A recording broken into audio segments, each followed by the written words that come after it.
Hello and welcome to the 10-Minute Project Fix. My name is Gary Wills, I'm your host, and I'm also the founder of a recruitment company called Talent Today that is fast-tracking the recruitment process for the project delivery world.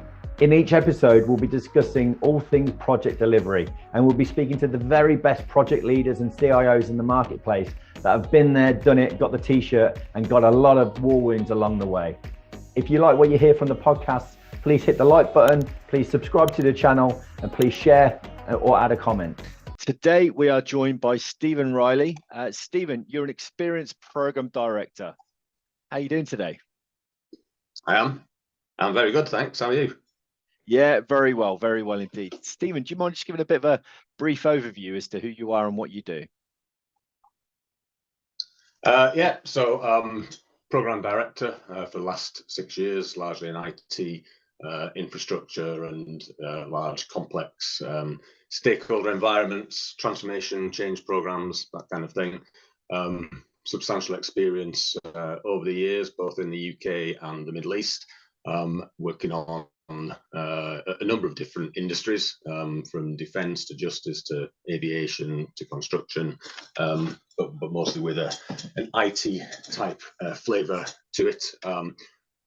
Qualified in Prince 2 and MSP, and also a PhD in molecular biology. Excellent.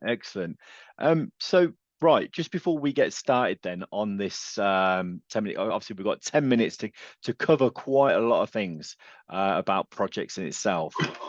I know you've got a slight issue with your network at the minute, your bandwidth, so we will give it our best go.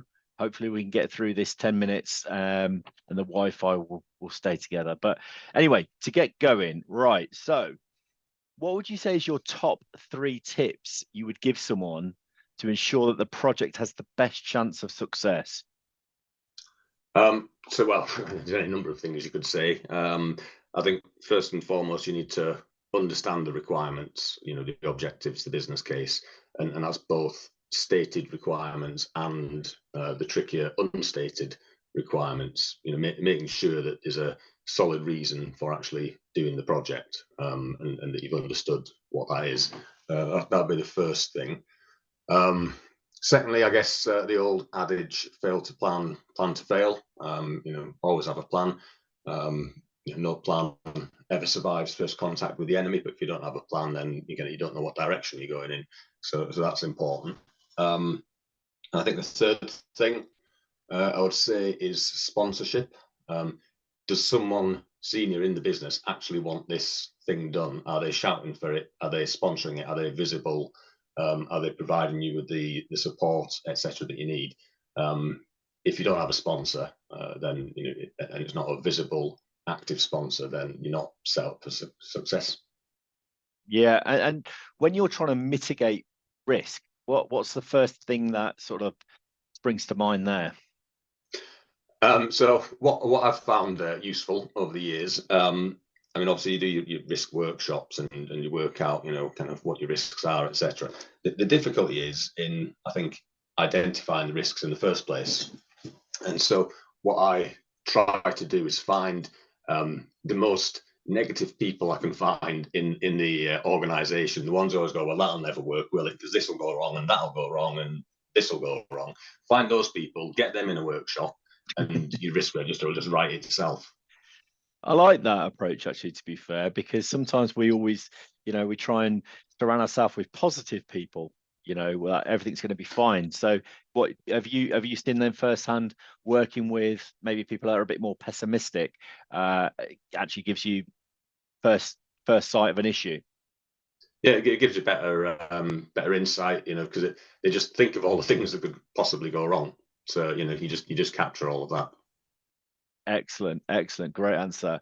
And when you're considering your stakeholders, your stakeholder management approach, what's worked for you? Well, I think everything's changed since the pandemic. So in a previous life where I was generally on site, 4 or 5 days a week, I'd adopt a kind of management by walking about type approach. Just spending time with people, having a coffee, building those relationships. obviously since the pandemic and remote working and hybrid working, it's a lot more challenging now, I think, to actually build relationships, with a new team, for example, you've not worked with before. Obviously video conferencing is important. Put your camera on. Like, there's so many people don't come on camera when they're on calls, and you kind of think, well, why? Because 90% of communication is body language, not the spoken word. Put your camera on. But I guess it is more difficult from a remote perspective, because you can't just drop by someone's desk. Like, there's no feature on Zoom or Teams or whatever to do that. You have to actually book an appointment. Yeah. So you have to be more structured and disciplined in your approach, I guess, and actually make the time to build those relationships. Excellent. Okay. And when you've hit an issue in a project, I don't know, it could be a cyber breach, or it could be your project's just not getting delivered on time. Personally, how does that make you feel? If it was my project and it was going wrong, then I'd be wanting to know why and getting to the bottom of it. If it's a project that I've been brought in to rescue, one, and I've been in that position a number of times.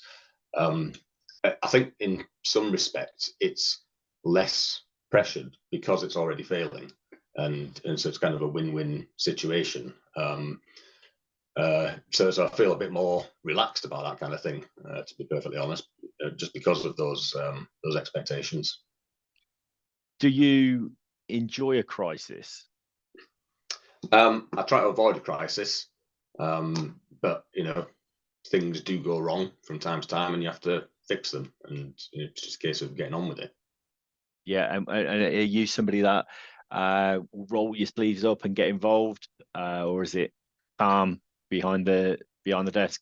How do you operate? More the former, roll my sleeves up and get involved.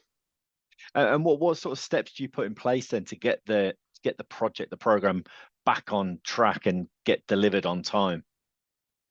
So that varies depending on the project and what the issues are. I think the key thing initially is to get to the root cause of the issues, to make sure you've fully understood what's causing the problems, and then you can work out how you're going to fix it. It might need more funding, it might need more resources, it might need a different sponsor. It might be that market conditions have changed and actually the business case is no longer valid, and you need to revisit the business case and see if it's still a viable project. But I think getting to the root cause of whatever is causing the issues is the key thing to do. Without that, you can't address them. Have you seen anything that really works for you? That sort of can very quickly turn a project around. No, I don't think there is any silver bullet, to be honest. Yeah. You need to find out what the issues are. Do some proper analysis, speak to people, and then fix the problems. Excellent. Okay. Well, the good news is we've got plenty of time to spare. We've hit the 10-minute deadline, so we've delivered the project, which is the main thing. The good news is now on hopefully time, to quality. Yeah, exactly. Well, now we can have a little bit of fun anyway. So we've got 60 seconds, and I'll start the timer in a second, where we're just going to do quick fire. Now, nobody has actually answered all these questions in the 60 seconds, so good luck. So okay, that's my challenge. Maybe it's because I'm so slow at asking the questions. It could be that as well, but we'll see. But anyway, all right then. Okay, on the count of 3, 3, 2, 1. Best bit of software. For project management, MS Project, without a shadow of a doubt. Best bit of hardware. Laptop. Can't do anything remotely without a laptop. Teams, email, collaboration tools, etc. Best lesson learned. Document everything. iPhone or Android? iPhone. Jam or Marmite? Jam. Who inspires you? Peter Kay. I just find him extremely funny. Who frustrates you? Slow walkers, particularly where they're hogging the entire pavement. How do you keep mentally focused? Exercise. Exercise helps bring that balance. Your favourite sport or team? Not much into sports, but I do tend to watch the big things like the Olympics, World Cup, Wimbledon, that kind of thing. Tell them how to do it or find the way together. Prefer to find a way together, but if I need to, it'll be tell them. We're out of time. We didn't Right. get Wow. we didn't get through it all, but I'm going to ask anyway a few more. So, work from home or in the office? Both. I think you need that balance. Bit of a blend, yeah. If you could have dinner with one person, who would it be? My son. Your son. Favorite brand? It's a toss-up between Lego and Gibson guitars, but I think I'll go for Gibson guitars. Gibson, excellent. Podcast or music? Music. Music. Early bird or night owl? Early bird. Ideal retreat? Somewhere remote, Scottish Highlands, no one for miles around, nice and peaceful. Get away from all the noise, yeah.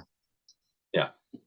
Well, I've got to say, we've absolutely nailed this today in quite a quick time. I'm quite relieved because we've had Wi-Fi issues, so I'm pleased that we managed to get this through. But for anybody that's going to be listening to this now, who's wants to be a budding IT director, program director, there's so much gold there that you've given. So I just want to say a massive thank you, Stephen. If you could stay on the line now, but I'm going to end the session now. But thank you very much, Stephen.